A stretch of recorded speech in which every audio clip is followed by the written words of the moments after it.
Hello everyone, I am back with another video, and today I want to continue talking about the My Book of Bible Stories, the children's Bible story book, the one that was published in 1978. I started studying in 1979, and today I'm on chapter 6, the one that's talking about the Nephilim, giants in the earth. So I feel like this story is also inappropriate.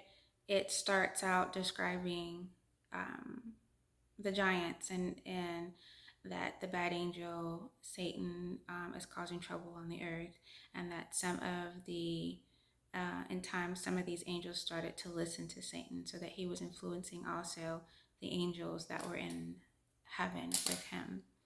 And so to the point to where those angels were convinced to come down from heaven to take on human form and to marry humans and to have children. And then those children became giants who were vicious and evil and was causing havoc. And because of that, Satan's influence, and then the Nephilims coming down and having the angels coming down, and then there being Nephilim. So now because of that, then the humans on the earth need to be destroyed because there's too much, bad things going on in the earth. So what I feel is completely inappropriate is the fact that they felt the need to talk about the relations of the angels and the women. I didn't think that was appropriate at all. I thought it was just too grown for little kids' ears. So I decided to go on jw.org and to see what else they might have said about the Nephilim. So I did come across another article that was in January 2012, and it was the Watchtower. And it's in the Young People Ask section of that Watchtower. And so it goes through this whole instruction thing where it's like a journal prop for Bible study. And so in the instruction, it says, do this exercise in quiet surroundings as you read the scriptures. Imagine that you're a part of the events. Visualize the scene. Hear the voices. Feel the emotions of the characters. Let the accounts come to life. So 1, analyze the scene. So I want you to read Genesis 6:1-6 and Acts 19:11 through 20. Describe the appearance of the Nephilim as you picture them. How do you imagine the men felt after encountering a wicked spirit as described at Acts 19:13-16? Then it says 2, dig deeper. Using research materials at your disposal, find out more about the Nephilim. Why do you think did they have such a violent disposition? So I looked at the jw.org and I looked up how they define the Nephilim. And so it says they were violent hybrid sons who were the children of materialized angels and the daughters of men before the flood. Then in 8:2 Bible understanding, those who cause one to fall. And then also mentioned that they left Earth to live as humans. So looking at them, of course, you had no idea of knowing that these weren't normal humans. But on with the study. The journal prompts. In what way can it be said that wicked spirits forsook their own proper dwelling place? Why do you think was it unnatural, even perverted, for them to seek out human wives? So even this Watchtower article states that it was perverted. This was perversion. And since it was perverted and it was perversion, why was it a story in the children's book? Then it says, apply what you've learned. Write down what you learned about the vicious and selfish disposition of wicked spirits. Then further application. Since wicked spirits can no longer materialize And what indirect ways might they try to influence you? And mind you, in the Bible storybook, they didn't bother to say that they can't come back. And they just kind of left it open, that particular chapter. But we learned later that they said that they all got killed off during the flood, so Noah's time. So they ended that. But my point is, even their own articles later states that it was a perverse story. So I looked up another article, and this is the Watchtower Study, April 15th, 2000. Do you view violent ones as God does? This happens to be talking about demigods. Mind you, as a Jehovah's Witness, I was told that we weren't supposed to read about mythology, believe in mythology, or anything like that. Don't watch movies, don't read books. But here is an article that is actually talking about the Nephilim and the demigods. So a couple paragraphs down under Men of Fame Today. Today, gods and demigods no longer walk the earth. That's the first sentence of this paragraph. Nevertheless, violence abounds. Now, they told us that all these mythical creatures, Hercules, because it speaks about Hercules, speaks about demigods, that all those do not exist. They do not, that it was all myths. But in this particular article, it says that they currently don't exist. Paragraph 2 says, Hercules was a superhero of great fame, the mightiest of fighters. According to legend, he was a demigod, the child of Greek god Zeus and a human mother. His exploits began while he was yet a babe in the cradle.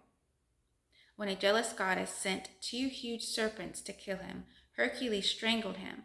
In later life, he fought battles, vanquished monsters, and struggled with death to save a friend. He also destroyed cities, raped women, flung a boy from a tower, and killed his wife and children. So, though not a real person from remote times, the mythical Hercules figures in stories of ancient lands known to the Greeks. The Romans worshipped him as a god, merchant, and traveler, prayed to him for prosperity and protection from danger. Stories about his exploits have fascinated people for thousands of years. So there they're stating, not true, the whole story, all that. But then down here, in this paragraph, today, gods and demigods no longer walk the earth. Why state it that way if they never existed? Just that this paragraph shouldn't even be in here, because you go at the very beginning and state that not real people, then down here you're saying they don't walk the earth anymore.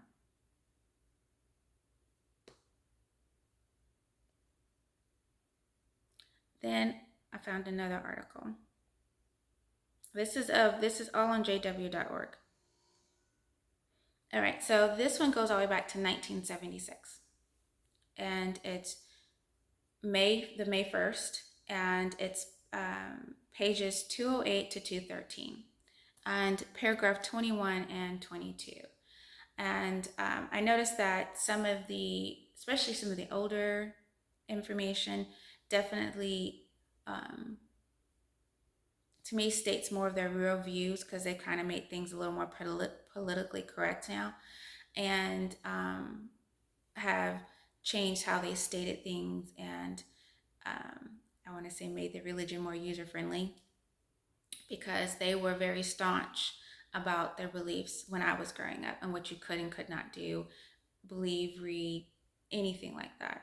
So this particular article, and it is under the heading False Worship in Mythology. So paragraph 21, when compared with the Bible's historical eyewitness view of mankind and the Creator's handiwork, all of men's mythical inventions are weak and shallow, are they not?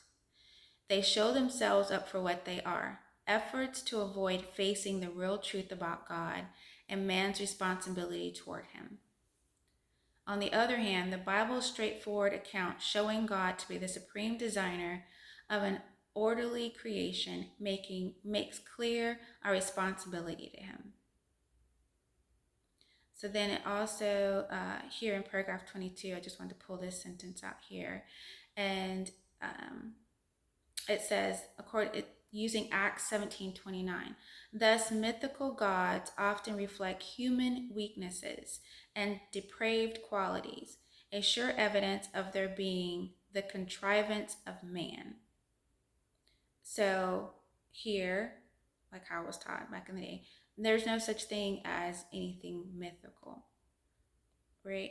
And so Nephilim, which are supposed to be of an angel, a divine being, because they're saying the difference between, for instance, a cherub or a Sephrim, I might pretend Sephrim, that they are just angels, and the difference between a demigod and a Nephilim is a demigod is the offspring of a god and a human, but a Nephilim is the offspring of an angel and a human. But it's still, to me, it's still divine. It's a divine being, period. So they said that during the flood of Noah's time, that the angels that were still in human form, that chose to keep living down here, when the floodwaters came, they left their human flesh, tried to go back up to heaven, but were not allowed back in heaven and had to come back down. Or actually, they were cast in somewhere called Tartarus, and they weren't allowed back in heaven, and that the children, the offspring of them, died off. But mind you, if you were to go to Numbers 13:33, and I've pulled it up, and this is in the New World Translation, so I can use their terminology. And this is when Jehovah was talking to Moses, and they're spying on the land of Canaan. Okay, so they're out there, and at the very end, 33, this is what they say they saw. Starting at 32. Well, actually, we'll start at 31. It says, but the men who went up with him said, we are not able to go up against these people because they are stronger than we are. And they kept on bringing forth to the sons of Israel a bad report of the land that they had spied out, saying, the land which we passed through to spy it out is a land that eats up its inhabitants. And all the people whom we saw in the midst of it are men of extraordinary size. And they were the Nephilim, the sons of Anak, who are from the Nephilim, so that we became in our own eyes like grasshoppers, in the same way we became in their eyes. So, Bible storybooks that they disappeared after the flood. But here we are with Moses, hundreds, not even sure the timeline, hundreds, I'll say thousands of years later, hundreds of years later, and Israel, the chosen people, who witnesses say that they are, at least the governing body, but they are saying that they see the Nephilim. They're still walking on the face of the earth. They're still around.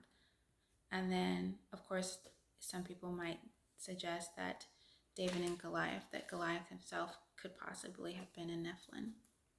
So, but just that there, I just felt that them discussing relations that have nothing to do with young people's mindset, that story is inappropriate, completely 1000% inappropriate, to where even they themselves talked about in another article the perversion of it, 1, 2, and then they went preaching we shouldn't even deal with mythology, but yet they choose to bring up the mythology that is in the Bible. It exists, 1000%.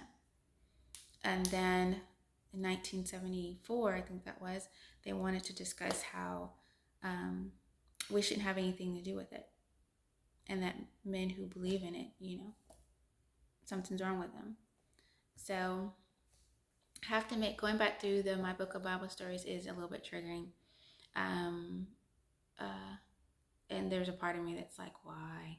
But it's still interesting to go through, and I'm going to continue to go through it, and I'm going to continue to make these videos and share them because, again, my reason for doing this is my own therapy, one.